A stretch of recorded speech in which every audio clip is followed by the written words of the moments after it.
साथ जुड़ रहे हैं। गुप्ता जी, आपका बहुत बहुत स्वागत है। और प्रकाश चावला जी, जो कि सीनियर इकोनॉमिस्ट जर्नलिस्ट हैं, वो भी हमारे साथ जुड़ रहे हैं। गुप्ता जी, टैक्स की बड़ी उम्मीदें जताई जा रही हैं। ये कहा जा रहा है कि अगर सबसे ये कड़वे दवाई पर शुगर कोटेड कवर कुछ रहा तो वो टैक्स का हो सकता है। कितना फिजिबल दिखाई दे रहा है, या आपको ये मोदी सरकार की जरूरत भी दिखाई पड़ती है? देखिए, मुझे लगता है यदि हम माननीय वित्त मंत्री जी की स्टेटमेंट देखें पार्लियामेंट में, तो उन्होंने बोला कि हम जो फिस्कल डेफिसिट है इसको खत्म करने के लिए इकोनॉमिक डेवलपमेंट और रिवेन्यू को बढ़ाएंगे। तो रिवेन्यू को बढ़ाने से मेरे को लगता है उनका मतलब ये नहीं है कि टैक्स के रेट बढ़ेंगे या टैक्स बढ़ेगा। टैक्स को वाइडन करना पड़ेगा, मतलब ज्यादा लोगों से टैक्स लेना पड़ेगा। तो मुझे लगता है कि टैक्स में कुछ छूट तो जरूर मिलेंगी, क्योंकि ये जो छूट पहले चल रही है ये बहुत पुरानी हो गई हैं। हम किसी को भी लें, जैसे हमारी एग्जम्पशन लिमिट है 2 लाख की, वो बहुत पुरानी हो गई है।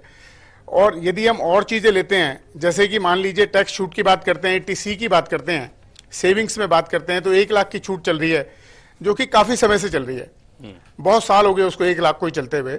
और अगर हम टोटल देखें तो हमारी सेविंग्स, हमारी कंट्री की सेविंग्स भी पिछले 3 सालों में नेशनल सेविंग घटी हैं, 25% से लेकर 22% हो गई हैं। तो मुझे लगता है कि उसमें जरूर बढ़नी चाहिए, जिससे लोगों को अपना सेविंग करने की आदत डले और ज्यादा सेविंग कर सकें। कमाई सरकार की कमाई तो होगी ही।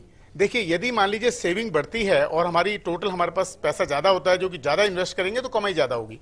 अल्टीमेटली हमने इकोनॉमिक डेवलपमेंट, ये जो सरकार का मॉडल है ये इकोनॉमिक डेवलपमेंट का मॉडल है।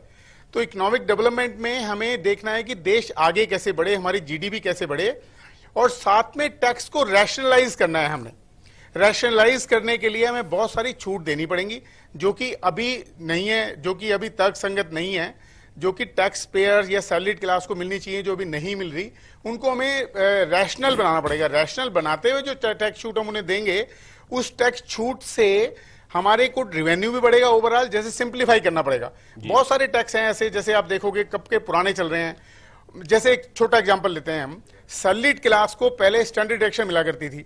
उसको ये एज्यूम किया जाता था कि उस सैलरी को अर्न करने के लिए उसने कुछ इंसिडेंटल खर्चे करने पड़ते हैं उसे, जिसको कि क्वांटिफाई नहीं किया जा सकता।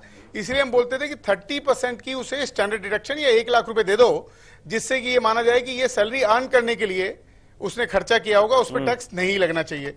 इसी तरह की यदि कोई छूट और मिलती है सैलरीड क्लास को, तो सैलरीड क्लास को फायदा होगा। और साथ में स्टैंडर्ड डिडक्शन बढ़ी, सैलरी क्लास को कुछ फायदा हुआ, उनके पास कुछ ज्यादा पैसा आएगा, जो कि इन्फ्लेशन से कहीं ना कहीं उसको वो मैच कर पाएंगे और अपने लिए ठीक आगे चल पाएंगे। प्रकाश चावला जी, क्या सरकार इस स्थिति में